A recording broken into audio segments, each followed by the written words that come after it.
नमस्कार, आप देख रहे हैं स्वदेश खबर। मेरा नाम है उत्कर्ष चतुर्वेदी। देश बदल रहा है और बदल रहा है इसलिए बढ़ रहा है। अगर आपको भी बढ़ना है तो आपको बदलना होगा देश के साथ, ईटी नाउ स्वदेश के साथ। और ऐसे ही बदलते और बढ़ते भारत की कहानियां हम आपको हर रोज सुनाते हैं। आज क्या कहानी लेके आए हैं हम, आइए देखते हैं।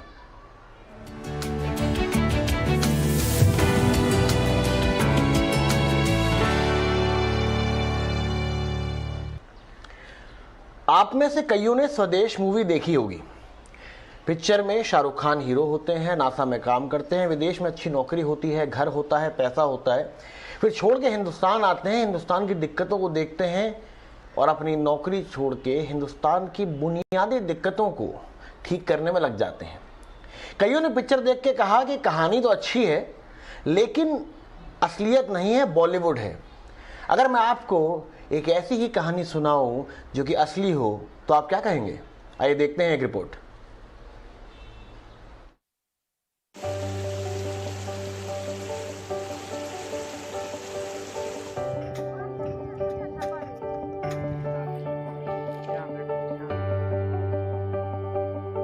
मैं हूं रुचित गर्ग।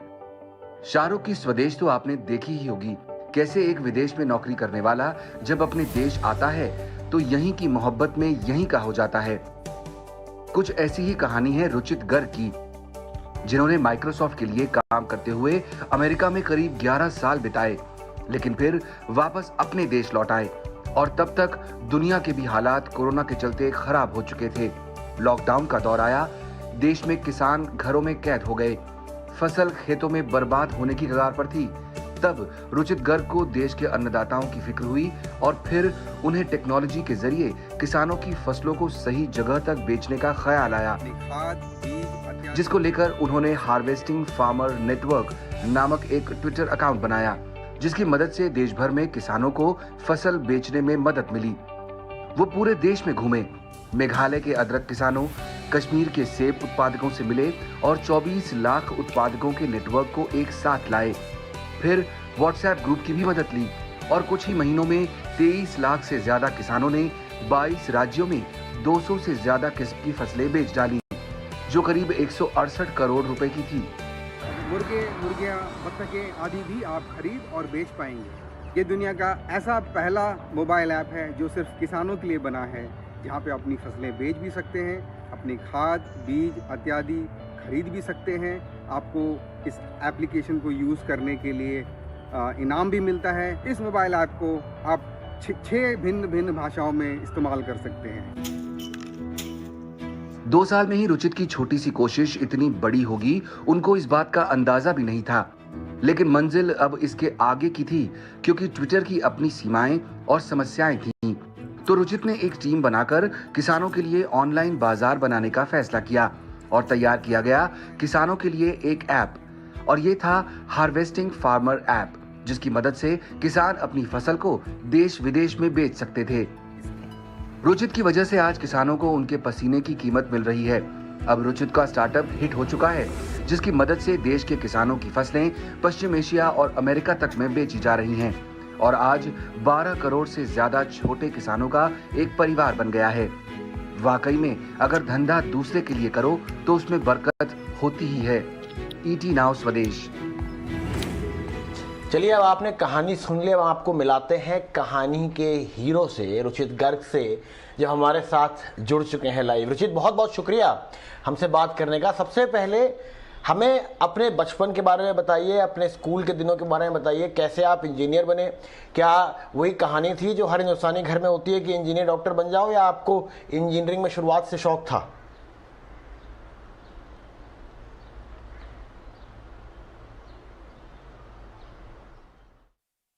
तो बचपन में आई एम श्योर कि कुछ ड्रीम्स रहे होंगे, बट कुछ याद नहीं है उतना, क्योंकि पिताजी का देहांत 9 साल की वर्ष में हो गया था जब मैं 9 साल का था।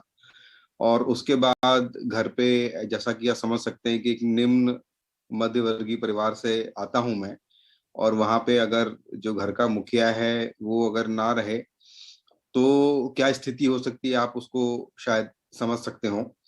तो जो भी ख्वाब थे वो एक तरह से कुछ याद नहीं है, हमें सिर्फ ये याद है कि बहुत मुश्किलें थी, स्कूल कॉलेज जाने के लिए 30-30 किलोमीटर लंबी साइकिल चलाया करते थे, और बच्चों के बर्थडे पे नहीं जाते थे क्योंकि 2 रुपए का गिफ्ट कहाँ से लाएंगे, आदि आदि ऐसी चीजें थी।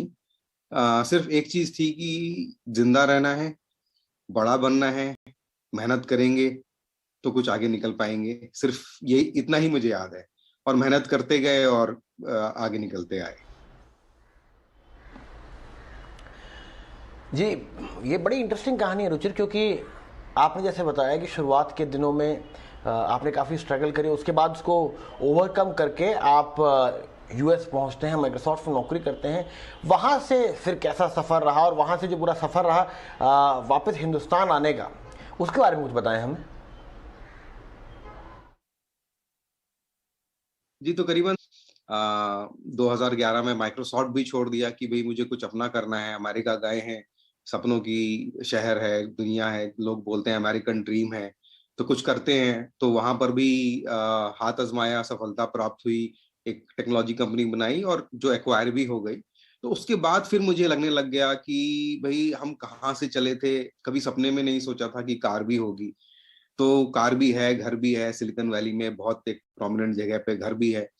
तो हमने जो भी पाया है इसका कोई ना कोई महत्व होता है, और कुछ कुछ अंदर से ऐसा फील आने लगा कि अ, करना तो है कुछ बढ़िया, सिलिकॉन वैली में है, कुछ स्टार्टअप करेंगे, कोई बिजनेस करेंगे, बट ऐसा काम होना चाहिए जिससे कि जो जमीन पे लगे हुए लोग हैं उनकी मदद हो सके। और क्योंकि मेरे दादाजी भी एक फार्मर थे, एक किसान थे, तो कहीं ना कहीं शायद ये अंदर रहा कि किसानों की मदद करनी चाहिए। और इसी सिलसिले में फिर 2016 से मैं इस कार्य में जुड़ा हुआ हूं, जहां पे हम किसानों की मदद करते हैं थ्रू आवर ऑर्गेनाइजेशन। ये बीज कहाँ उपजा रुचिर, और कैसे आप उससे लेके पूरी जो ऐप में आए, और एक बार थोड़ा हमारे दर्शकों को और विस्तार में बताएं कि आपकी ऐप है वो किस तरीके से किसानों की मदद भी कर रही है। तो ऑर्गेनाइजेशन का नाम है हार्वेस्टिंग फार्मर नेटवर्क, जहाँ पे जैसा कि नाम कहता है एक फार्मर्स का नेटवर्क है, जहाँ पे HFN हार्वेस्टिंग फार्मर नेटवर्क किसानों की मदद करता है। बीज से लेके बाजार तक जितनी भी चीजें उन्हें चाहिए होती है, चाहे उन्हें सीड चाहिए होता है उसके लिए हम एडवाइस करते हैं, चाहे उन्हें चाहिए कि किस तरह से उनको बोना है, किस तरह से काटना है, अगर उसमें कीड़ा लग गया है तो हम बताते हैं। और साथ के साथ हम उन्हें अब हमारे मोबाइल ऐप के जरिए बाजार से भी कनेक्ट कर रहे हैं। तो जो किसान हैं वो सिंपली हमारे मोबाइल ऐप को डाउनलोड करते हैं, और वहां पे कोई भी सामान, चाहे वो धनिया हो या कटहल हो या कोई और फ्रूट हो, वो वहां लिखते हैं कि भाई मैं इस गांव से हूँ और मुझे मेरे पास 2 क्विंटल का ये पपीता है, और मैं ये 10 रुपए किलो बेचना चाहता हूँ। और वो जो है लिस्टिंग जो है हमारे प्लेटफॉर्म पे हो जाती है, जहाँ पे इंडिया भर के बायर्स जो सीधे किसानों से बात करते हैं और सीधे उनसे खरीद लेते हैं। आज की तारीख में हमारे पास किसान जो हैं 30 राज्यों से, यूनियन टेरिटरी मिलाकर, वहाँ हमारे सिस्टम पे उसको यूज कर रहे हैं। और पिछले 12-15 महीनों में कम से कम भी $300 मिलियन वर्थ के प्रोडक्ट किसानों ने वहाँ पे लिस्ट किए हैं, जो कि पूरे इंडिया में लोग खरीद भी रहे हैं, और कुछ कुछ किसानों ने विदेशों में भी हमारे थ्रू सामान को भेजा है। फिर आगे का क्या प्लान है? इस ऐप में हम क्या क्या और चीज़ें देख सकते हैं, क्या क्या और एडिशनल बेनिफिट्स हैं या फीचर्स हैं जो कि जुड़ सकते हैं इसमें आगे आने वाले समय में?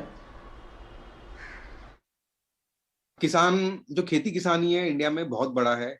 खेती अभी भी कृषि प्रधान देश है, बचपन में पढ़ते आ रहे थे, अभी भी यही है।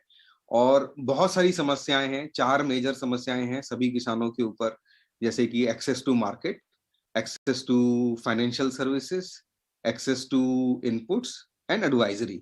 तो हम ये चारों ही दिशाओं में काम कर रहे हैं। यानी कि हम किसानों को ऑलरेडी बाजार से जोड़ रहे हैं, जोड़ते रहेंगे, बट अब आगे पर हमें हम जो हैं इसमें फाइनेंशियल सर्विसेज जोड़ना चाहते हैं किसानों के लिए।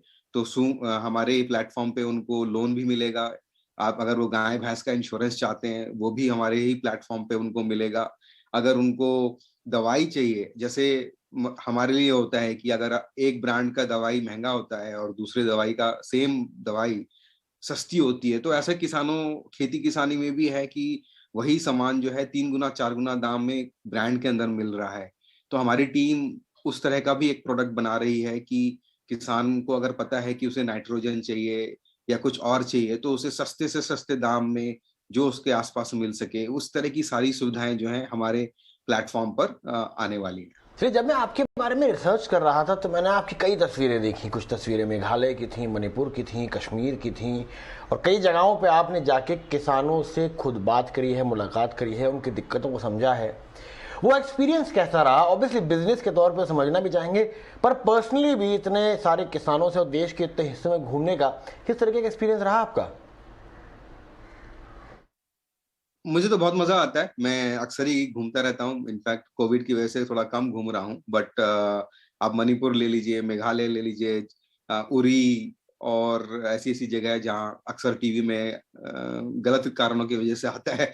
मैं वहाँ बॉर्डर क्षेत्रों में गया हूँ, तो मैं तो बहुत एंजॉय करता हूँ और बहुत कुछ सीखने को मिलता है, बहुत सारे लोग जुड़ते हैं और दिली इच्छा है कि शायद हर गांव में जाऊं धीमे धीमे इसी तरीके से। चलिए, बहुत बहुत शुक्रिया हमसे बात करने के लिए, और जो आप कर रहे हैं उसको करने के लिए। काफ़ी प्रेरणादायक है ये कईयों के लिए। चलिए, ये थी आज की हमारी खबर बदलो बढ़ो देश के साथ के सेगमेंट में। आगे बढ़ते हैं, बात कर लेते हैं बजट की। आने वाले बजट में हाउसिंग सेक्टर के लिए एक बड़ी खबर आ सकती है। इटना स्वदेश को मिली एक्सक्लूसिव जानकारी के अनुसार अटके हुए हाउसिंग प्रोजेक्ट्स को जल्द निपटारा करने के मकसद से स्वामी फंड का दायरा बढ़ाया जा सकता है। साथ ही पीएम आवास योजना शहर की मियाद भी आगे बढ़ाई जा सकती है। आइए देखते हैं इटना के संवाददाता प्रकाश प्रियदर्शी की ये खास रिपोर्ट।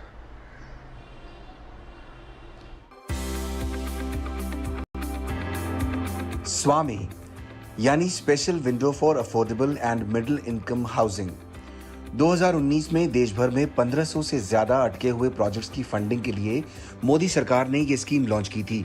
स्कीम का मकसद आम लोगों को सस्ते घर तय समय सीमा के भीतर मुहैया करवाना था। स्कीम की कामयाबी को देखते हुए केंद्र सरकार का शहरी विकास मंत्रालय चाहता है कि अब इसका दायरा और बढ़ा दिया जाए।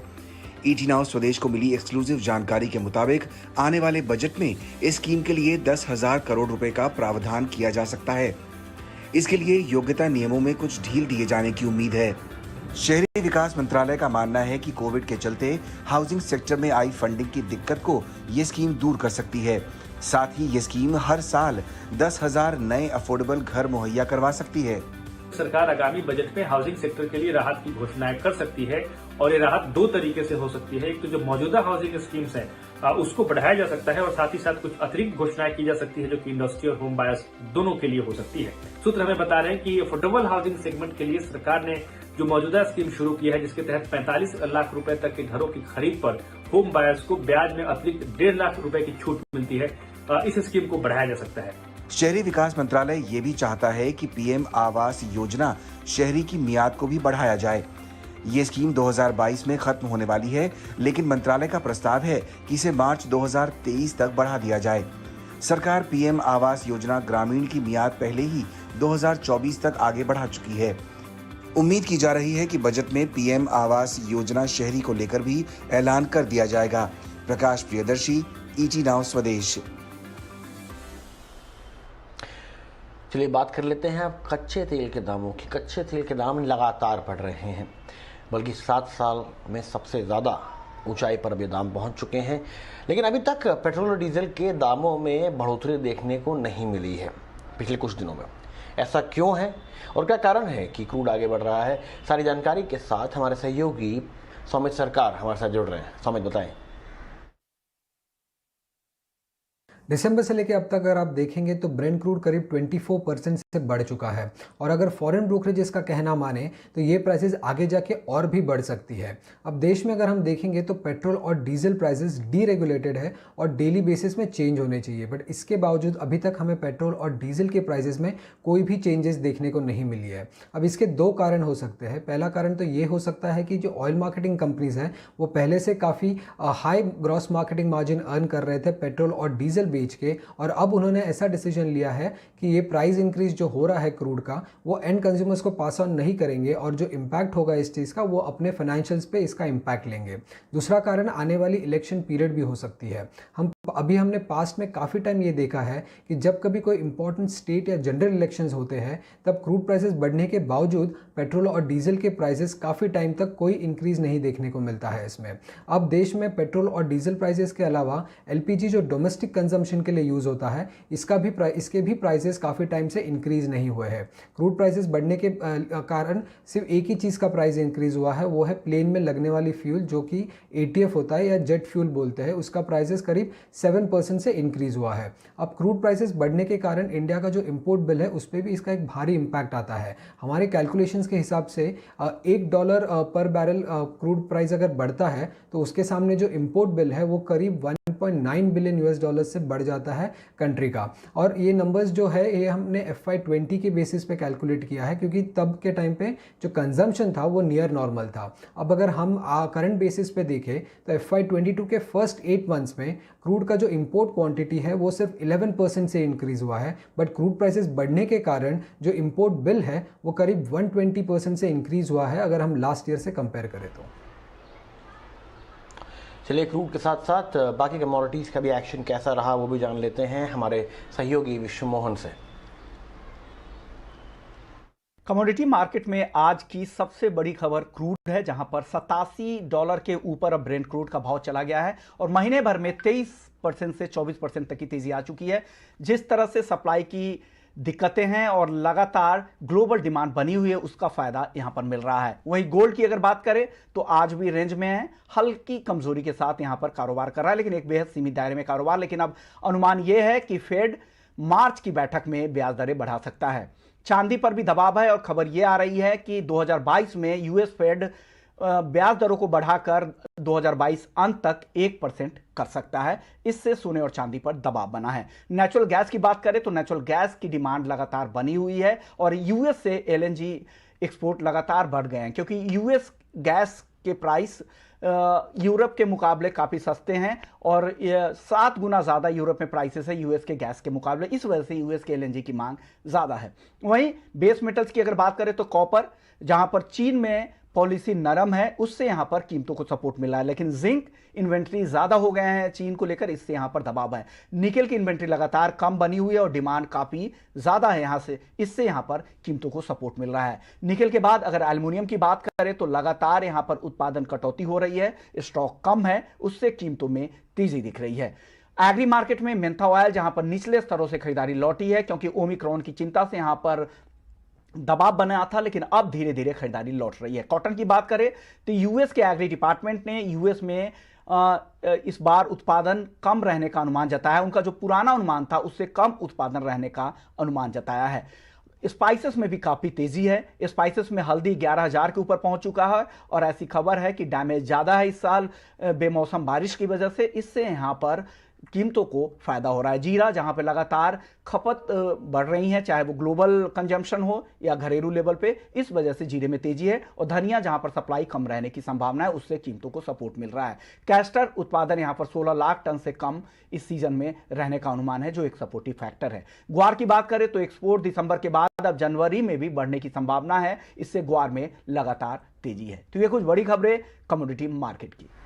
चलिए बात कर लेते हैं मार्केट की। कैसा रहा था आज मार्केट का मिजाज। हफ्ते के दूसरे दिन आज बाजार में बड़ी गिरावट देखने को मिली। निफ्टी 195 अंक गिरकर 18,113 के करीब बंद हुआ।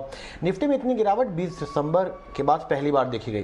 सेंसेक्स भी 554 से ज़्यादा गिरकर 60,755 के पास बंद हुआ और निफ्टी बैंक भी ऊपरी स्तरों से फिसला है। कैसा रहा है मार्केट का मिजाज और कौन से शेयर में सबसे ज़्यादा एक्शन देखने को मिला है, सारी अपडेट्स के साथ जुड़ रही हैं हमारी सहयोगी पूजा त्रिपाठी।